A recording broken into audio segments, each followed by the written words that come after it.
ক্যান্ডেলের পরে আমি down ডিরেকশনে multiple কিছু ট্রেড নিয়ে নিব। ওকে, আমি ওপেনিংয়ে ডাউন ডিরেকশনে কিছু মাল্টিপল ট্রেড নিয়ে নিছি। আমি 5 সেকেন্ডে আগে কনফার্মেশন দেখে নিয়েছিলাম বড় চার্টে, যা সেম মার্কেটে বড় চার্টে ওপেন করা। আচ্ছা, এই জায়গাটায় আমরা কেন ডাউন ডিরেকশনের ট্রেডটা নিয়েছি, ভেরি সিম্পল রিজন, একটু বোঝার ট্রাই করেন। ওভারঅল আমি একটু বড় চার্টে আপনাকে ওভারঅল মার্কেটের যে কন্ডিশনটা এটা একটু দেখানোর ট্রাই করি। দেখেন, ওভারঅল মার্কেটের কন্ডিশনটা একটু দেখেন। আচ্ছা, যাই হোক, আমরা কেন এই জায়গাটায় ডাউন ডিরেকশনে ট্রেডটা প্লেস করছি, ভেরি সিম্পল রিজন, একটু বোঝার ট্রাই করেন। আপনি যদি বুঝা ট্রেডিং করেন, আপনার কাছে একবারে ইজি মনে হবে, লজিক্যাল মনে হবে। দেখেন, ফার্স্ট অফ অল মার্কেটের টার্গেট ছিল হচ্ছে এই লিকুইডিটি পয়েন্ট পর্যন্ত। এই লিকুইডিটি পয়েন্ট পর্যন্ত কত, 20 রাউন্ড নাম্বার।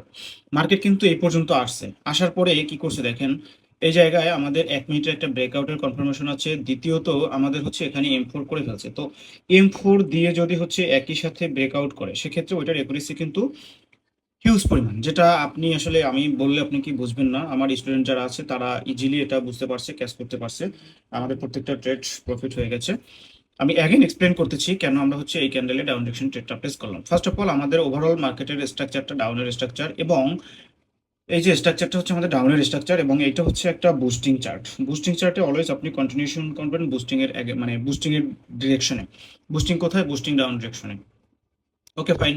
এবং 1 মিনিটের আমাদের এখানে ব্রেকআউটের একটা কনফার্মেশন আছে। 1 মিনিটের যেহেতু এই ক্যান্ডেলে একটা ব্রেকআউটের কনফার্মেশন আছে, একই সাথে এখানে কি করে ফেলছে দেখেন, এই দুইটা ক্যান্ডেল মিলে করে ফেলছে M4, তাই না? এই দুইটা ক্যান্ডেল মিলে করে ফেলছে M4। এবং মোস্ট অফ দ্য পিপল যারা হচ্ছে লেভেল দেখে ট্রেড প্লেস করে থাকে, তারা এই যে ক্যান্ডেলটা, মানে এই লেভেলটা যখন ব্রেকআউট করে ফেলছে, এই ক্যান্ডেলেই সবাই সেফটি মার্জিন, যেহেতু এই ক্যান্ডেলে একটা রিজেকশন আছে, বাইং রিজেকশন আছে এই ক্যান্ডেলে যেহেতু একটা, তারা সবাই হচ্ছে এই ক্যান্ডেলে আপে ট্রেড করছে। এই ক্যান্ডেল তাদেরকে ডিরেক্টলি লস করাইছে, এবং এই ক্যান্ডেলে তারা এমটিজি ইউজ করছে। এমটিজি সহ তারা হচ্ছে এই ক্যান্ডেলে লস করছে।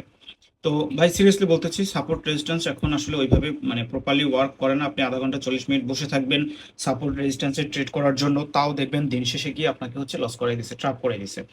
তো এই জায়গাটায় এই যে দুইটা ক্যান্ডেলে যারা সাপোর্ট রেজিস্ট্যান্স বা লেভেল দেখে ট্রেড করে, তারা দুইটা ক্যান্ডেলে এমটিজি সহ লস করবে। আর আমরা যারা বিশেষ করে হচ্ছে পাওয়ার কনসেপ্ট এবং লিকুইডিটি সম্পর্কে ধারণা রাখি, আমার স্টুডেন্ট এবং আমরা, আমরা এই ক্যান্ডেলে এবং এই ক্যান্ডেলে টু স্টেপ কমপ্লিট করে ফেলবো। এইটাই হচ্ছে আমাদের আপনাদের মধ্যে পার্থক্য। তো ফার্স্ট অফ অল আপনাকে রিয়েল নলেজটা গেইন করতে হবে, প্রপার একটা ডিসিপ্লিনের মধ্যে থাকতে হবে, এবং একটা গাইডলাইন ফলো করতে হবে।